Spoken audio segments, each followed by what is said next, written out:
What is up, everybody? We're back with another video. I know it's been like 2 weeks that I posted, and I do apologize. We've just been so busy here at the shop. As you guys can see, we have Alex's truck pretty much done. We're just waiting on the drive shaft. But today you're gonna see us work on his truck. There was a lot of stuff that went involved in doing it. It's been a long process, but it's close to the finish line. You guys are gonna see it on at the end of the video. Y'all make sure to watch out for what Mike does. It's hilarious. So before I even start this video, I want to address something. I haven't done the giveaway thing for the control arms. We'll be going live Wednesday, guys. I had a hard time finding a website to pick the comment at random, and everybody wanted to get paid for just clicking a comment, I guess. I didn't know that. Anyways, found a website to do it on, and it's free, so I'll be using that like all the other ones that I use whenever we do a random number picker.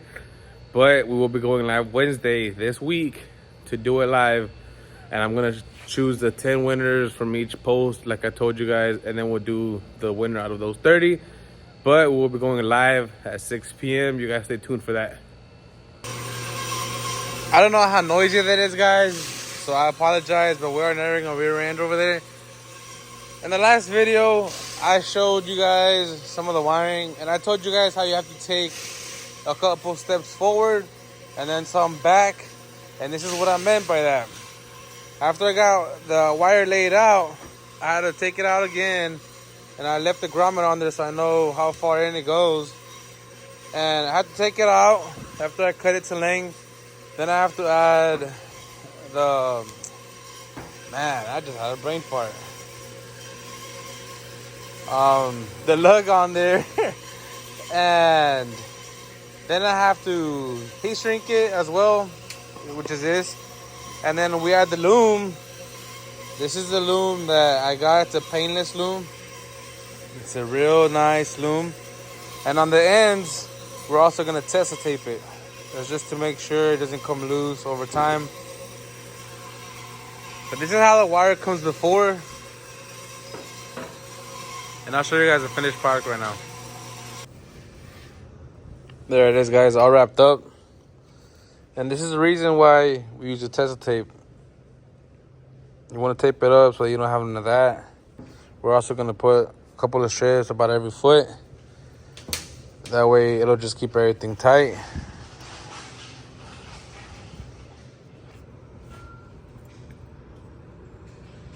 There it is, guys. Taped up, wrapped up, crimped up, and sealed. And ready to go back in the truck. Now I gotta do this with like 100 wires.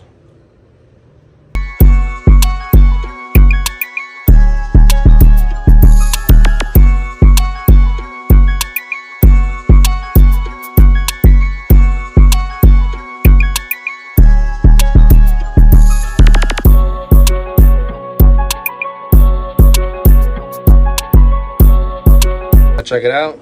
This is what I was doing right now when I was welding it. I made some tabs out of metal. That way we don't have to run self-tappers through the hole, through the cab, I mean, and possibly get a leak in here. That's what it's looking like. This has to get a mount right here, but everything's gonna be nicely tucked. So with this done, we should have power to the harness now. So what I'm gonna do is I'm gonna bolt that up over there and start routing the wires that go inside to where they need to be. That way we can get this truck started pretty soon. Obviously, the standalone has its own fuse box right here that will get its own mount too. We need to put this to an ignition power. This goes to the pedal, which will also get loomed up the same way everything else is, and we'll probably route it that way because it's going to the pedal that I'm gonna have to make a mount for over there. And then the two plugs, they go right there, and the OBD2 port, we're gonna go ahead and leave it right there as well, because if he ever needs to tune it or anything, he'll just be able to slide the cord under the seat and he'll be able to access it without a problem. So there's no need to put it over there. I was once told by a customer that you can see the difference in work whenever I do the work or whenever I had employees do it. And I mean, obviously, this is the kind of stuff. Why? Because as you guys seen, some of this stuff wasn't done right. So I have to come in here and redo some of it, but at least I know it's gonna be done right. So, like I mentioned in the other video, and as you can clearly see, the C30 is LS swap. So a lot of these wires on the new harness, the new body harness, aren't going to be necessary. Like, for example, the vehicle speed sensor harness. The new Dakota Digital will be plugged in directly into the harness that comes off from a standalone. So there's no need for this. So I'm just going to go ahead and cut it off so I can clean up the harness, or clean up the look, and there won't be any unnecessary wires just hanging there. They're not going to be hanging in the way. They're going to be zip tied, but you know, the less the better. We're trying to keep it as clean as possible. So we're just going to snip them off and probably put a piece of like a heat shield or whatever you want to call it on the end, just to make sure nothing happens with these wires. But since they're not going to be hooked up to begin with, nothing should happen. But if the customer does get under there and see it, they will at least look protected, guys.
This is another one of those examples, guys, that I definitely put in a little bit more effort into some of these builds and some of my employees I've had.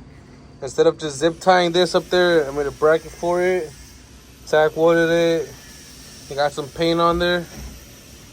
It's also painted through the back. Before I welded it on there, I went ahead and threw some coats on there just to make sure it wouldn't rust through. But there it is, guys. Now this can go nicely mounted on there. Just gotta wait for that paint to dry a little bit, and I'll show you guys what it looks like when it's bolted down. All right, guys, now that I have it mounted on, you can see it has its washer, the lock nut, and it's way better than if it was just hanging around, just loose or zip tied together.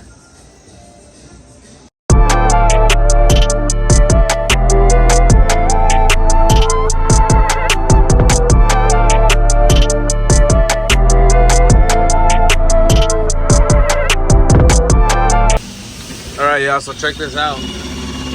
We've been doing a bunch of wiring. Prende la llave para enfrente. A ver. Oh, the battery disconnected, guys. But obviously, all these windows work now because we did have to rewire everything. All the original harnesses got gutted. And then another thing that we're doing is we're doing the AC. And this is one of those things where I told y'all last time. It's a put on, take off situation because these are custom lines. They're not gonna fit the way the kit is designed for. And then another thing we're doing is we're going ahead and installing our Viper alarm. That way you can have the remote start on it, and it'll have the new car features on it. You know, the remote start, obviously the locks. That way you can turn on that 6.2. And you can let it cool off or get hot in here depending on the temperature outside. This is what I mean by that, guys.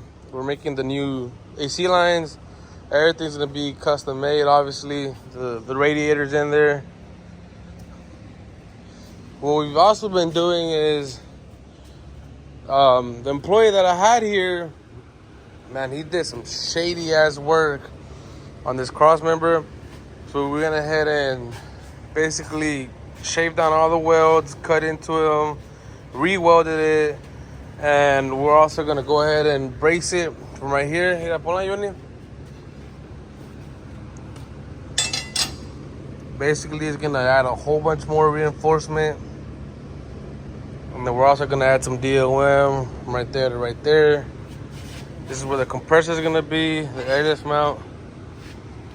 ¿Verdad, Johnny? Sí, señor.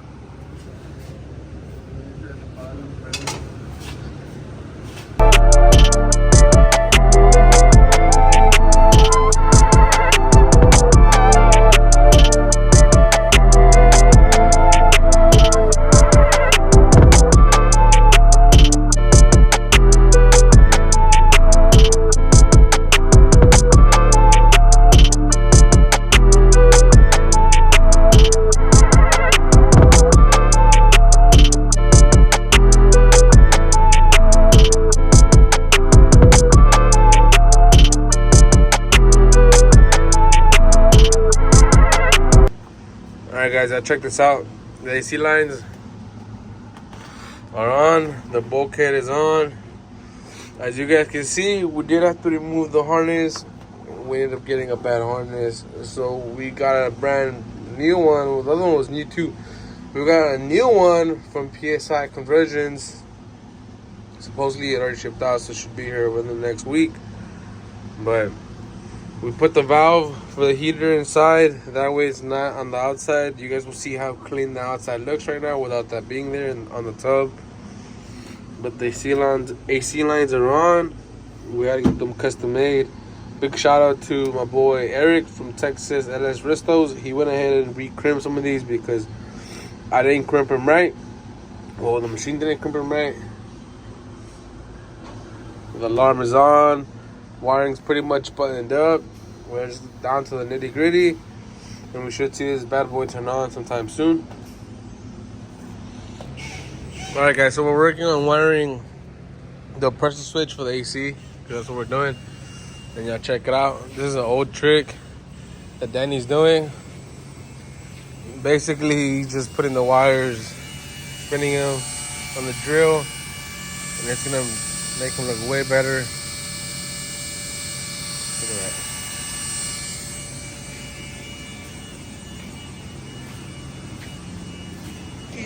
Yeah, check this out. We just got the brand new harness in. We ordered a PSI harness. It's completely standalone, and it came with stickers. Where they at?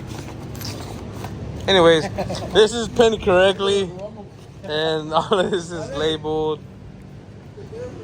Much better harness than what we had put on it. What we had looked like a good harness, but it ended up not being good. So go figure. That's why it was so cheap, I guess. Let's get this installed. Hopefully we can get it turned on. Let's get it. So check this out, guys. With the new harness, this ended up being too short. There's been a change of plans. We're no longer going to run it to the side like it was before. So what I went ahead and made was a bracket for the ECM that mounts right there. It's unboltable. He just has to take off that rod that's there from factory. And then for the fuse box, what I'm going to do is I made this bracket, and it's going to fit where the accelerator pedal was at. It's going to bolt up to that top hole. It's going to go something like that. And it'll be out of the way. And then we can just finish wiring this up so we can hopefully get the starter order. And then you guys will hear the chop, because this thing is going to chop nasty. Danny's down there finishing the wiring.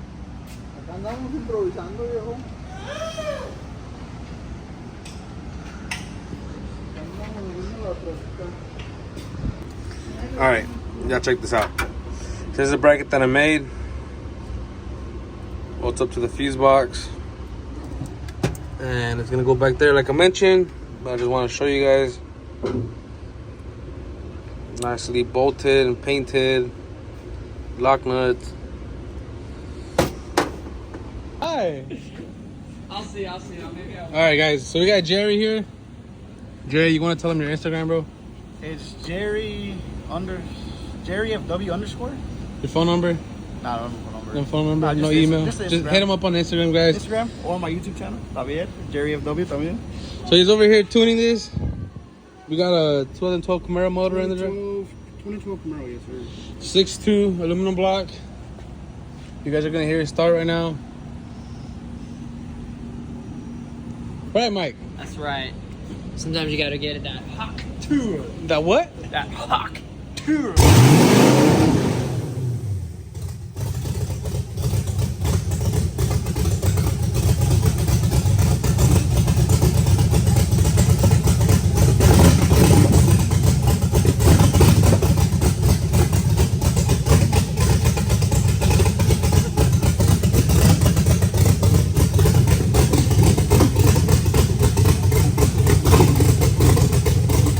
All right, now that we have the motor running, as you guys seen, we're gonna go ahead and finish up the PSI harness install. We gotta run the E-fans.